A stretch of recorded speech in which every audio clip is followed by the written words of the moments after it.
ये देखो है। ये क्या, इतने सारे कहाँ से आ गए? आगे चलो दिखाता हूँ, इससे अरे, भी बड़े बड़े हैं वाइपर बंद वहाँ। अरे बंद कर वाइपर ना। बंद कर। गधा। अरे क्या हो गया?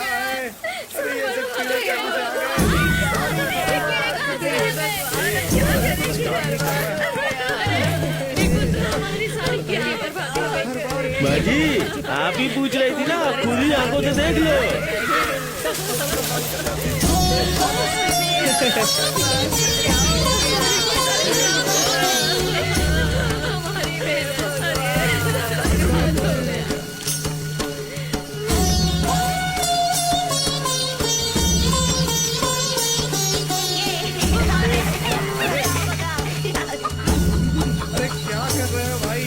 कहाँ जा रहे हो? क्या हुआ? हमारे चाचा ने अपनी बेटी की शादी तय की थी, लेकिन इस नुकसान की वजह से उन्होंने जहर के लिया। जल्दी जाओ, कुछ नहीं होगा। हाँ।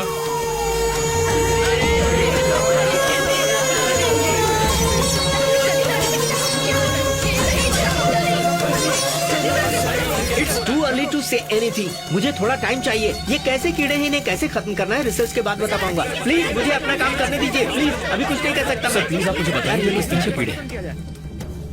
आप तो प्राइम मिनिस्टर ऑफिस से है ना, टीवी पर देखा है। यस सर, आई एम कदर, लेकिन मैं यहाँ खेती भी करता हूँ।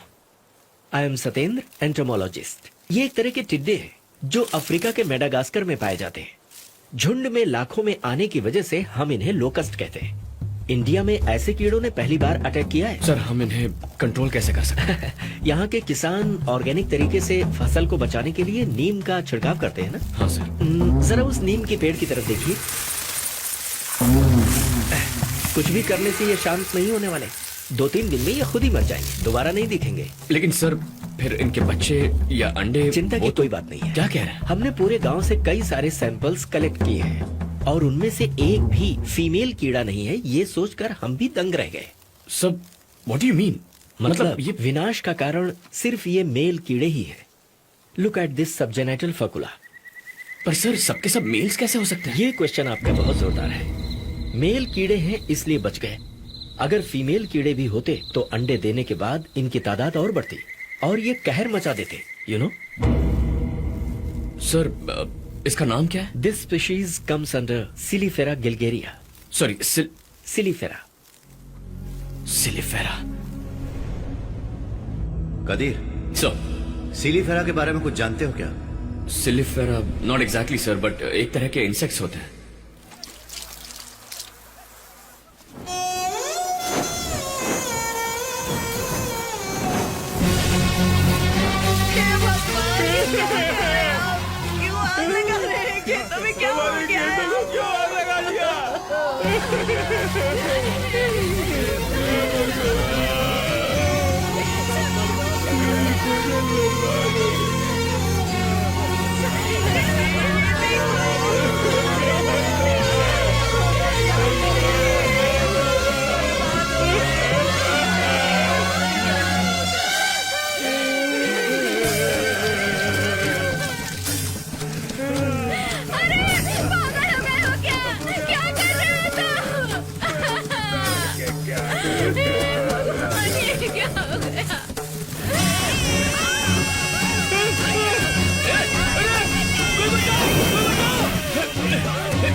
कल सुबह पीएम ऑफिस तुम्हें आना है, अर्जेंट। हाँ, आओ कादिर। अभिषेक का पीएम बनना एक सपने के जैसा लग रहा है। सर, मुझे गलत मत समझिए। अभी स्टिल अ मोटिवलेस इनोसेंट किड। किसी स्लोप पर गाड़ी बंद पड़ जाए तो उसे पीछे जाने से रोकने के लिए हम कोई पत्थर उठाकर उसके नीचे डाल देते हैं ना। उस बच्चे को पीएम की कुर्सी पर बिठाकर आपने वैसा ही कर दिया है सर। एग्जैक्टली। हमारा देश भले ही आगे न जाए, लेकिन पीछे नहीं जाना चाहिए कादिर। आओ कदीर, बधाई तो रहने ही दो, लेकिन सोचा था तुम थोड़ी हिम्मत दोगे मुझे। अभी सॉरी, मैं अभी भी उस हादसे से उभरा नहीं हूं। नो, तुम कुछ मत बोलो। अगर तुम इस देश की सच में भलाई चाहते तो आ गए होते, आकर इनके हाथ पैर जोड़कर मुझे पीएम बनने से बचा लेते यार। चुप रहो अभी। हमारे आसपास जो हो रहा है वो सोच के बहुत डर लग रहा है। I am worried about his security. अगर तुम अभी के साथ रहोगे तो अच्छा होगा कादिर। कदीर का ऑर्डर रेडी करो जल्दी। पर सर मैं भी सस्पेंशन पर हूँ। आपके सस्पेंशन ऑर्डर को रिवोक करने को बोल दिया है। Please be with me from now onwards. You are my principal security adviser. Okay, नमस्कार, कैसे हैं आप सब? हम कैसे हैं वो सब छोड़िए सर, हमारा देश अच्छा नहीं है, पेट्रोल के दाम आसमान छू रहे हैं, आप उसका क्या करने वाले हैं? एक्चुअली वो क्या है स्टेट कि गवर्नमेंट से टैक्स कम करने के लिए बुलाया, ऐसा बोलिए सर। जगह जगह माइनिंग हो रही है जिससे किसानों को दिक्कत हो रही है, उसके लिए क्या प्लान है सर? उस प्रोजेक्ट के क्या क्या प्रॉफिट हैं ये उन लोगों को समझाया जाएगा। बोलिए ना सर। एक तरफ से चाइना की आर्मी घुस रही है, उसके बारे में आपकी छोटी क्या उम्र राय में है? आप इस कुर्सी पे बैठे, आपकी योग्यता क्या है? बताइए सर। सरकार हमेशा कॉर्पोरेट कंपनी को फेवर करती है, इस बारे में आपका क्या कहना है sir? I am extremely sorry sir. आपका पहला स्टेप क्या होगा? अभी सर रिलैक्स, प्रॉम्प्टिंग इग्नोर कीजिए। आपके दिल को जो अच्छा लगे बस वही फॉलो कीजिए। सर हमारे सवालों के जवाब दीजिए। मशीन गन की तरह क्वेश्चन पूछोगे तो कैसे? To be very frank with you, कुछ सवालों के तो जवाब पता ही नहीं है मुझे, और कुछ सवाल समझ में नहीं आए। बाबर के बाद हुमायूं की तरह गद्दी पाले ये कोई राज शासन तो नहीं है ना। पीढ़ी दर पीढ़ी दादा बाप और फिर बेटे कंटिन्यू करे ये कोई अस्पताल की कुर्सी भी तो नहीं है। अगर कोई कार ऊंचाई पर खड़ी हो, उसे रोकने के लिए जो भी हाथ लगे उस पत्थर की तरह। पार्टी और सरकार को बचाने के लिए मुझे भी इस पीएम की पोस्ट में घुसा दिया गया है। 25 साल की उम्र हो गई है। उस एज एलिजिबिलिटी के अलावा मेरे पास और कोई योग्यता नहीं है, लेकिन तुमसे ये ना हो पाएगा ये कोई कह दे तो उसे कैसे भी कर दिखाना है। एक जुनून चढ़ जाता है। कॉलेज के फाइनल ईयर में 12 बैरियर्स थे, तुझे ये क्लियर करने में 5 साल और लगेंगे। पापा ने चैलेंज किया था, उसके ही अगले सेमेस्टर में मैंने सब क्लियर कर दिया। वैसे ही एक बंगाली लड़की को पटाने के लिए एक ही हफ्ते में मैंने बंगाली सीख लिया। अब वो कहाँ है sir? What's her name sir? सही कहा आपने सर। सो आपको हेडलाइन के साथ साथ ब्रेकिंग न्यूज भी मिल गई ना। I will make you more interesting for you guys. उसके बाद मलयालम, पंजाबी, गुजराती भी सीख ली मैंने। अब कौन सी भाषा सीख रहे हैं सर आप?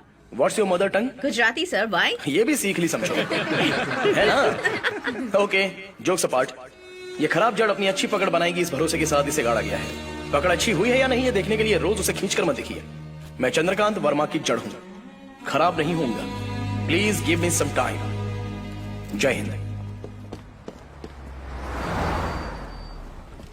वेलकम सर, आप पीएम ऑफिस से आ रहे हैं ना? मुझे इन्फो मिल गई थी। Sir, would you like to have some tea और कॉफी? No thanks. आपने कश्मीर में जो एविडेंस मिला था उसे एनालाइज किया, उसमें कोई breakthrough? Unfortunately we did not get any lead sir, but still we are analysing sir. Analyst कौन है? मिस्टर राम कुमार। हाँ? ये कदिरबन है from prime minister so we'll take it forward from here. Thank you sir. Sir आप सही कह रहे हैं, जाइए ना please. Hello mister Okay, Ram sir. Kumar. Hello आपको कोई छोटी सी लीड भी नहीं मिली है? क्यों? सर, आप तो ऐसे कहने जैसे मैं खेल रहा हूँ। फिंगरप्रिंट्स, डीएनए सैंपल्स, ये कुछ भी मैच नहीं हुआ सर। सर नाराज मत होइए, एक बार और चेक कीजिए। सर, मैं घर भी नहीं जा रहा हूँ, दिन रात हमेशा बस इसी काम में लगा हुआ हूँ सर। मैं 7 बार फोन कर चुकी है। मैंने दूसरी शादी कर ली है, उसे ऐसा शक हो रहा है सर। आधार कार्ड, उससे तो पता चल जाएगा। आपको मजाक सूझ रहा है? 200 करोड़ की जनता है भाई, इसके लिए अलग से टीम चाहिए। समझिए, अगर सुपर कंप्यूटर दिया तो भी।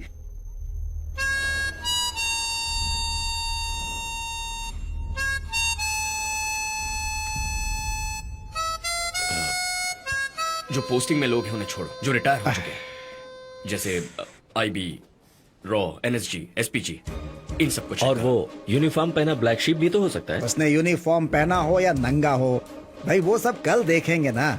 मैंने अभी तक नहाया भी नहीं बी है। सीरियस, पता है हमें किसकी तलाश है? डू इट नाउ, हम वेट कर रहे हैं।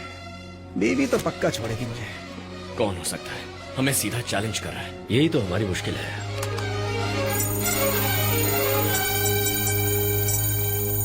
What is that? पकड़ लिया, पकड़ लिया, हो गया सर। इधर आइए, ये देखिए इसके फिंगरप्रिंट्स कितने एक्यूरेट मैच हुए हैं।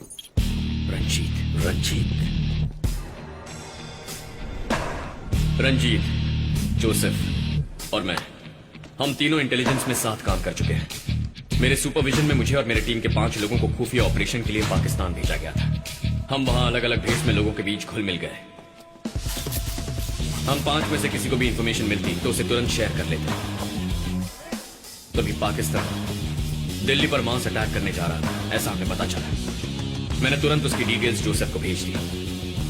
Joseph come with me. Yes sir. लेकिन हमारी टीम का रंजीत एक डबल एजेंट है, यह हमें पता नहीं था।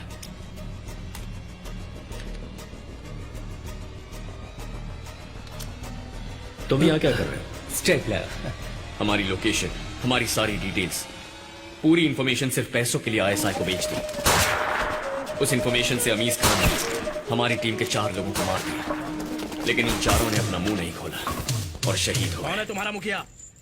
मुझसे मेरा मिशन पूछा क्या गया। है तुम्हारा ऑपरेशन? उसने मुझे कई दिन टॉर्चर किया।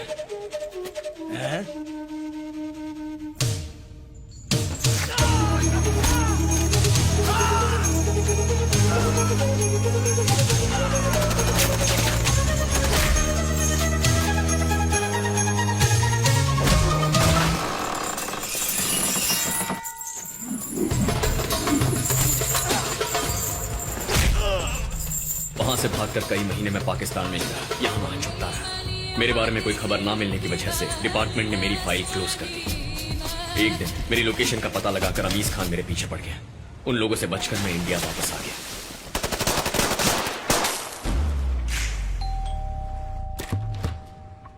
हमने रंजीत के घर छापा मारा।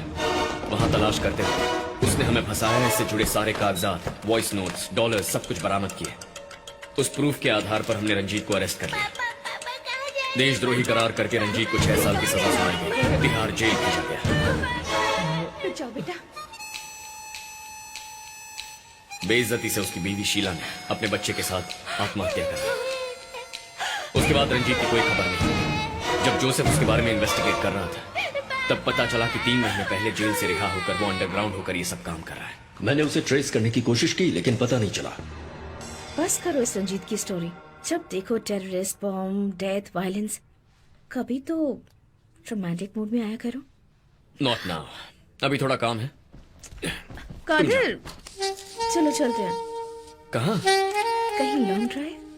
ताजमहल जाकर तुम्हारे साथ एक वॉक करूंगी, कैंडल लाइट डिनर करूंगी, जनपथ में शॉपिंग। एक दिन में ये सब नहीं हो पाएगा। 2 डेज की लीव लेकर कहीं चले क्या? Okay. No no no, 2 minute का ब्रेक लेता हूँ। लव करके चली जा।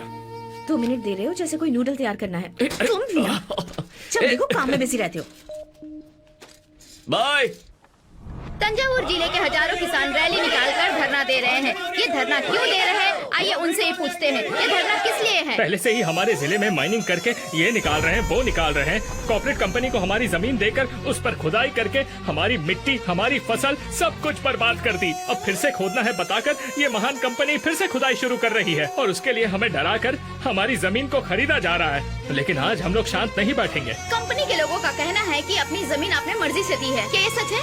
कुछ गांव में इन कीड़ों के कहर से बड़ी मात्रा में नुकसान हुआ है। उस नुकसान की वजह से कुछ लोगों ने अपनी जमीन बेचने का फैसला लिया है। उन सबको लेकर वो लोग रजिस्ट्री करवाने वाले हैं। देखो आ गया, वो देखो आ गया।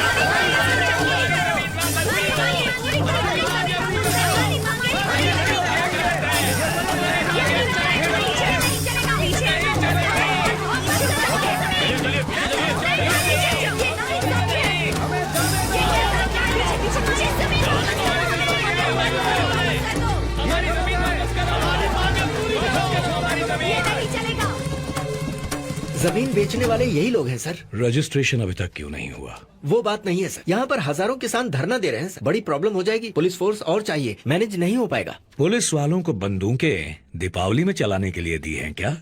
सर अभी तक तो किसान शांति से बैठे हैं। एक्शन लिया तो कुछ भी हो सकता है। वो तोड़ फोड़ कर सकते हैं या फिर आगजनी कर सकते हैं। समझ गया।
देखिए सर, पब्लिक ही पुलिस को मार रही है, पुलिस वैन चला रही है।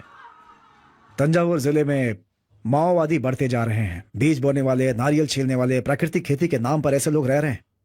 वहां पर झगड़े बढ़ने की वजह यही लोग हैं सर। तुम टेंशन मत लो, सब मुझ पे छोड़ दो। आर्मी फोर्स को भेजकर इनको क्लीन करवा देते हैं, फिर कोई भी धरने का नाम नहीं लेगा। याद रखिए मेरी बात। 1 महीने के अंदर 6 दंगे हो चुके हैं, 16 पुलिस वाले मारे जा चुके हैं। मिलिट्री भेजकर हमारी जनता पर ही वार, कितना अच्छा हिटलर वाला आइडिया है। अच्छा, इन पुलिस की वजह से इस 1 महीने में कितनी जनता मारी गई है? अब वो ये सब क्या लगा रखा है हा? बोलो कदीर। 312 लोग मर चुके हैं। ओह गॉड, इतने सारे लोग, ऐसा क्यों हो रहा है? सर, थोड़ा ओपनली बात कर सकता हूँ? या जैसा सर ने कहा, बीज बोने वाला, नारियल छीलने वाला, प्राकृतिक खेती करने वाला भेष बनाकर नहीं घूमता, वही तो उसकी जिंदगी है। उसकी जमीन से होता अन्याय देखकर उसका खून खौलता है, तब वो धरने पर बैठता है। अगर धरना देना गलत है तो धरने की सिचुएशन पैदा करना भी गलत है। तो उसके लिए सरकारी चीजों को बर्बाद करना तुम्हें अच्छा लगता है? पब्लिक जो पुलिस को मार रही है वो सही है क्या? वो लोग पब्लिक नहीं है सर, पब्लिक की तरह दिखने वाले लोग हैं। बाकी चैनल पर दिखाए फुटेज को भी देखिए। पुलिस कैसे लोगों का सिर फोड़ रही है, कैसे जानवरों की तरह लोगों पर बेझिझक गोलियां चला रहे हैं। ये सब तो यहाँ किसी फुटेज में नहीं है। यहाँ आपको और मुझे दिखाने के लिए एक अलग फुटेज एडिट किया गया है। हमारी पुलिस आग बुझाती भी है, लेकिन जरूरत पड़े तो आग लगा भी सकती है। हेलो, तुम एक गवर्नमेंट ऑफिसर हो, माओवादियों की तरह बातें क्यों कर रहे हो? Shut up. इन्हें बोलने की परमिशन मैंने दी है। एग्रीकल्चरल लैंड में माइनिंग लाइसेंस देना ही प्रॉब्लम है क्या कदीर? वही तो गलत है सर। रिसर्च करेंगे, खनिज निकालने का लाइसेंस लेकर थोरियम, यूरेनियम ये चुपचाप निकालकर बाहर विदेश में भेजा जा रहा है। पीढ़ी दर पीढ़ी खेती की जाने वाली जमीन पर अचानक से सुरंग बनाने का लाइसेंस दे दिया जाए तो किसान कहां जाएगा सर? जिंदगी का मकसद खत्म, जीने का आधार खत्म तो क्या करेगा? आई एम सॉरी सर, लेकिन अगर मैं वहां होता तो मैं भी इस वक्त धरना ही देता। वहां की सो कॉल्ड लीगल माइंस को हम बंद क्यों नहीं कर सकते? 8 माइंस महान ग्रुप ऑफ कंपनीज महादेव की है। उनके पास excise, export, environmental, pollution control ऐसे सभी डिपार्टमेंट की परमिशन है, इसलिए चला है। वो कोर्ट भी जा सकते हैं। जाने दो, उसी कोर्ट में हम लोग भी जाएंगे, क्या होगा देख लेंगे। संतोष सर, आप एक काम कीजिए, महादेव ग्रुप ऑफ कंपनी के बारे में कल एक डिटेल्ड रिपोर्ट मुझे दो। ओके? Sure sir. अरे कुलदीप सर, भूख लग रही है यार, मेरा पिज्जा कहाँ है? सर सिर्फ 10 मिनट सर, एसपीजी ग्रुप तब चेक तो कर रहे हो हैं। गया, तब तक ठंडा होकर हलवा बन चुका होगा।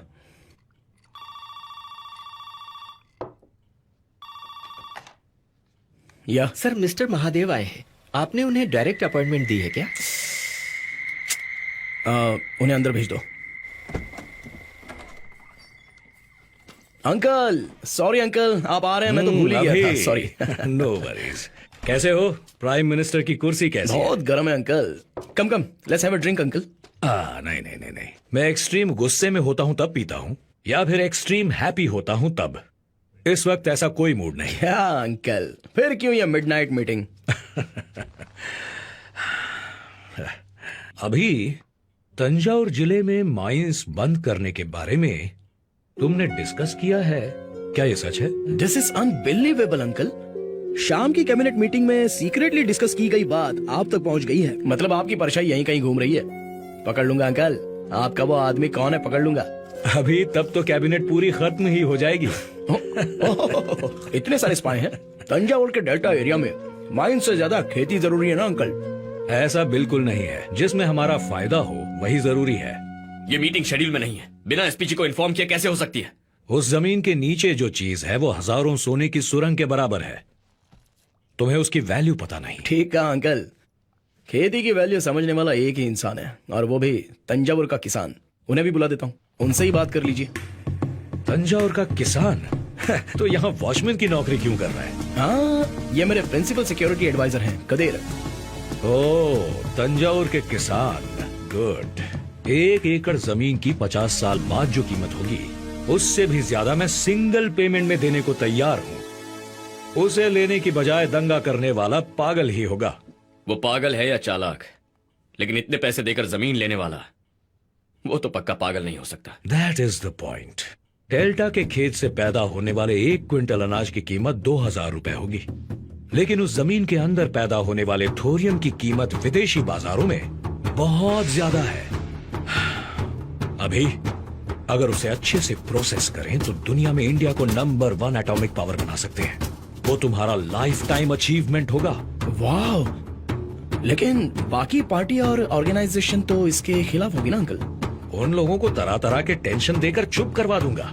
जैसे चूहे के पीछे धरना करने वालों के बीच एक बिच्छू डाल दो तो धरना करने वाले चूहे को छोड़कर बिच्छू को भगाने में लग जाते हैं। फिर उनके पीछे सांप डालो तो उसे भगाने में लग जाते हैं। तभी मौका देखकर उनकी पीठ के पीछे हम एक हाथी भी उठा कर ले जा सकते हैं। सुपर अंकल, आप ही मेरे एडवाइजर बन जाइए ना। आपकी बातें मुझे अच्छी तो लग रही हैं, लेकिन खेती बर्बाद करके ये करने के लिए कह रहे हो? अगर इस देश का भला चाहते हो तो हमें गड़े मुर्दे उखाड़ने ही होंगे, और मुर्दे उखाड़ते वक्त कीड़े मकोड़े निकलते हैं, उन्हें दूसरी जगह तो भेजना ही पड़ेगा। आपको किसान कीड़े मकोड़े लगते हैं क्या? जमीन आपके लिए प्रॉपर्टी होगी, हमारे लिए भगवान है। इसीलिए खेत में उतरने वाला किसान पैरों में चप्पल नहीं पहनता। तुम जैसे कॉर्पोरेट लोग लोन नहीं चुका पाए तो विदेश भाग जाते हैं, लेकिन कोई किसान पैसे चुकाए बिना भागता नहीं है। इज्जतदार होते हैं, मर जाएंगे, मर रहे हैं। पिछले 10 सालों में 2 लाख किसान आत्महत्या कर चुके हैं। इतनी मेहनत करके खेती करने की क्या जरूरत है? सिर्फ अनाज ही चाहिए ना।